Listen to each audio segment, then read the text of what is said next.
This next tool is the newest one I've created. This came after months and months of brainstorming and thinking through. Truthfully, my next book is going to be kind of structured around this process. And it's the process, I should say, the evolution of an entrepreneur, the evolution of being successful. And how does that work? And how do you handle unexpected and even expected issues, problems, failures, when things go wrong, when the carpet gets pulled out from underneath you? Successful entrepreneurs know how to navigate that. But we've never really had a framework for it. When I look back at all the things that went wrong in my journey, it's like, how the hell did I get through it? I lost all my money. I lost my partner. An accountant stole all my money. I didn't have the right capabilities, like all the things that you've experienced as well. And I'm going to teach this success loop to you. The success loop is something that I wish someone would have given to me a long time ago. It's a training I've done at my last 3 masterminds to a standing ovation. I'm really emphasizing this because I want you to stop. I don't want you to be like, oh, I'm just learning another tool. This is a life changer. And this tool didn't happen in advance. Like, this is the way I'm going to get through issues and excel to the next level. This is looking back at being an entrepreneur for over 30 years. This is looking back on how I got through seemingly impossible obstacles and things that went wrong in my life and came out still strong. This is how Tony and I combined have stayed relevant for 60 years. Imagine that. We're in a space where people are in and out in moments. It doesn't even seem possible, but that's where we are.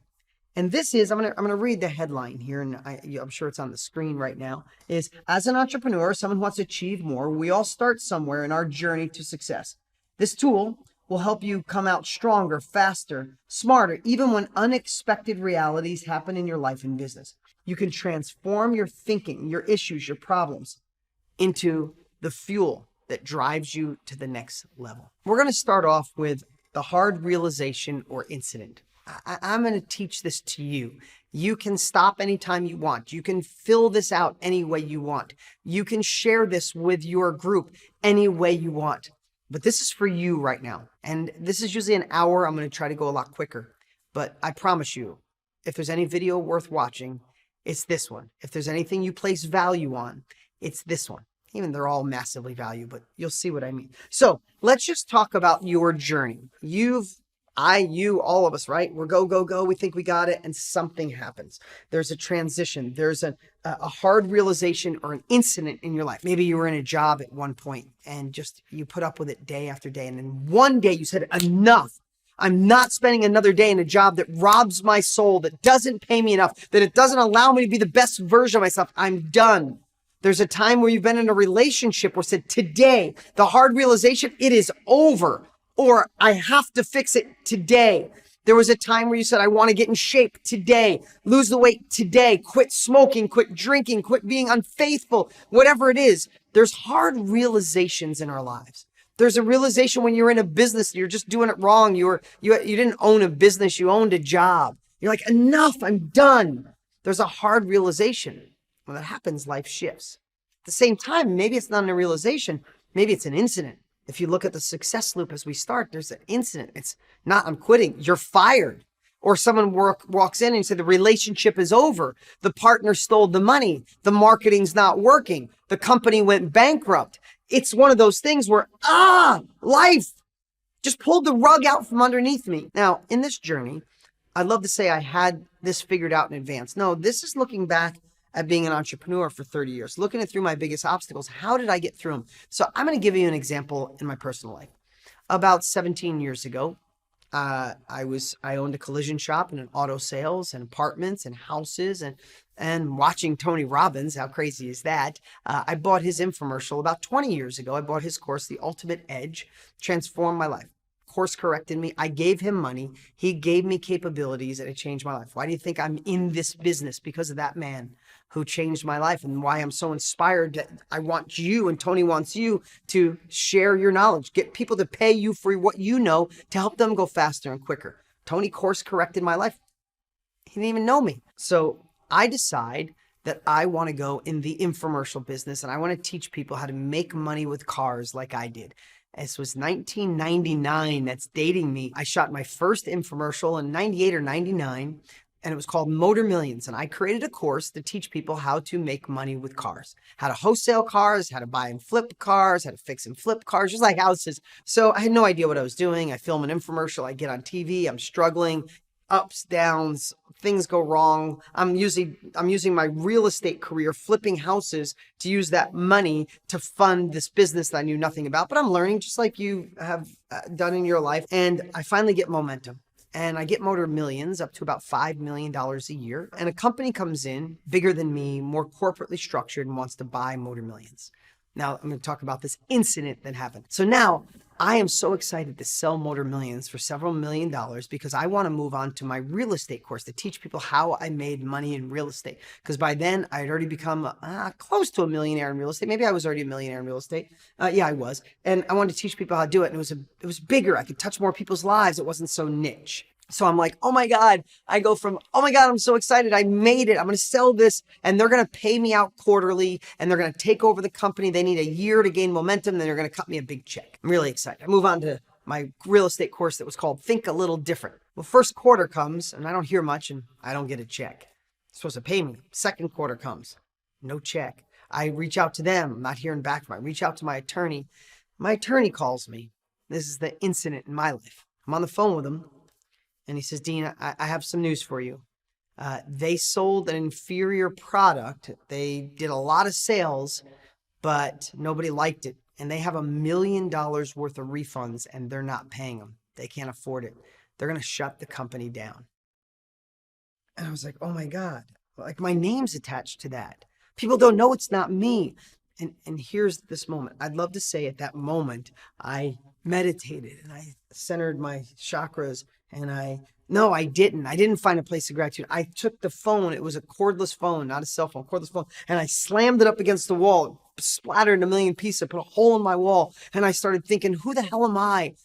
My family told me I wasn't smart enough. My friends told me I needed more education. People said you need money to make money, that you should have went to college. All the people that told me I was a dreamer, they're right. I'm going to go broke. I'm going to go have to work for somebody. My friends are going to laugh. I started stacking, and that's the next piece in the circles. We start stacking and start creating self-hatreds. How could I? I did this wrong. I mean, like, maybe you don't, but this is the path that I have and every entrepreneur I talk to has had. Is we start stacking all that could go wrong. I mean, you go down the road, I won't be able to pay this, and they'll throw me out of my house, and then I'll do this, and my relationship will end, my kids won't respect me. Like, you go down and you just self-hatred dump. I started looking back, I knew I wasn't smart enough. I was playing too big of a game, and da-da-da-da. And a lot of times in life, this is where people exit. This is where people live flat, go, that's too much pressure. I'm out. I'm not going to achieve.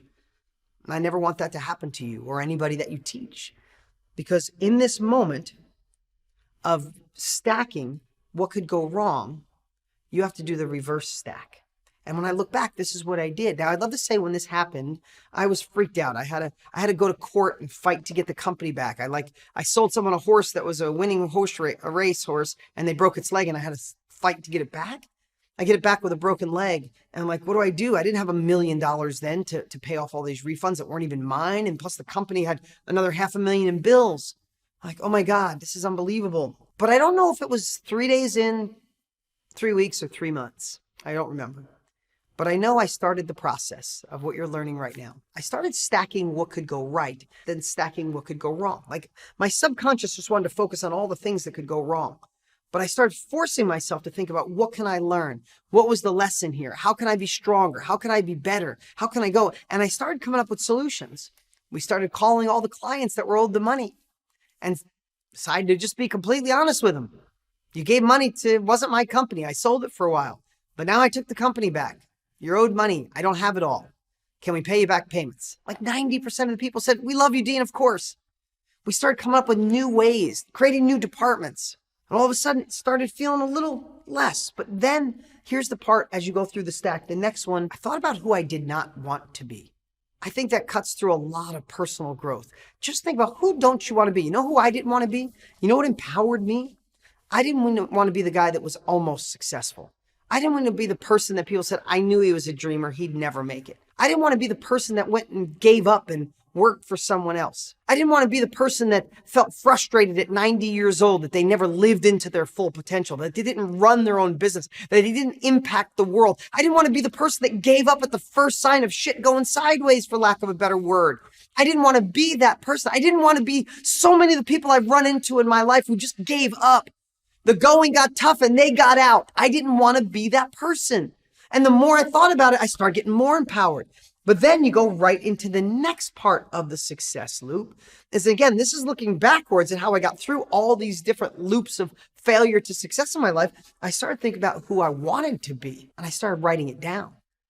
I want to be the person that can survive and then thrive no matter what happens. I want to be the person that gets through the obstacles and comes out positive with a peaceful heart. I want to be the person that proves you wrong.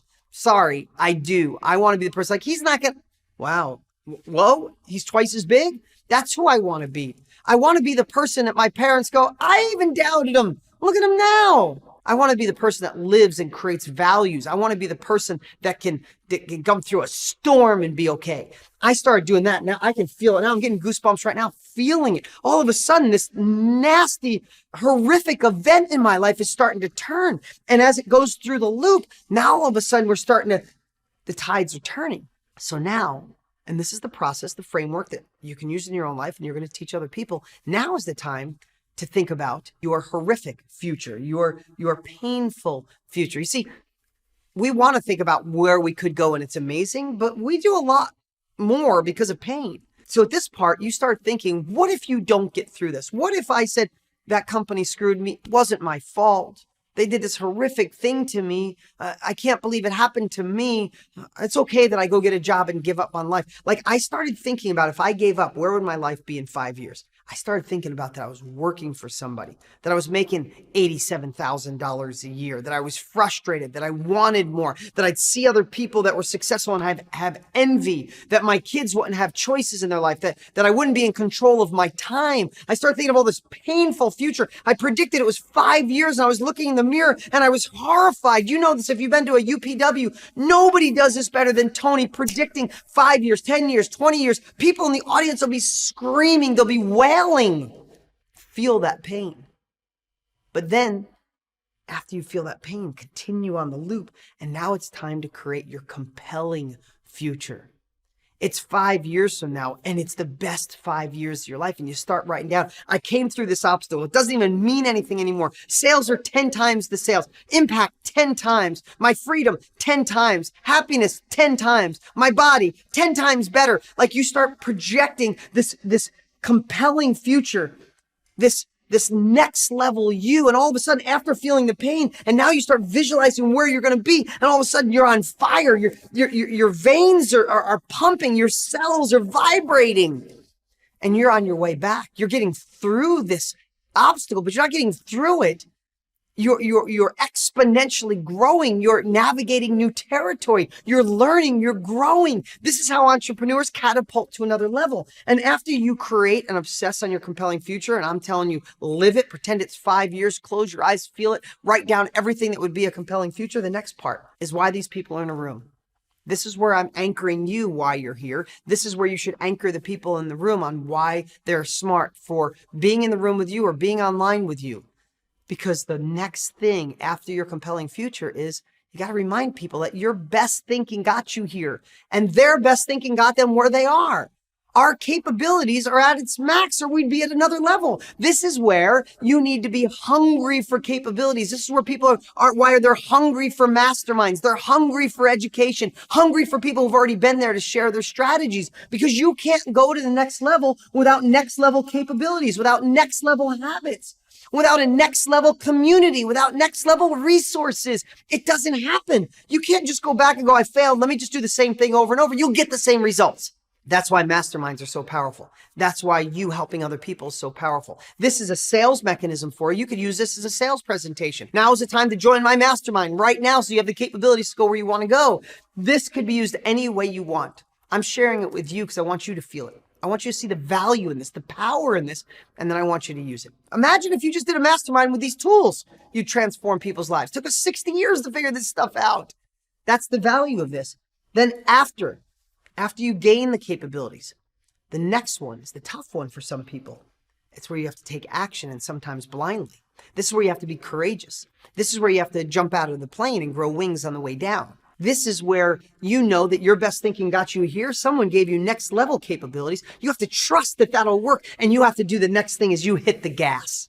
You take action massively and you hit the gas, and the next thing is the momentum.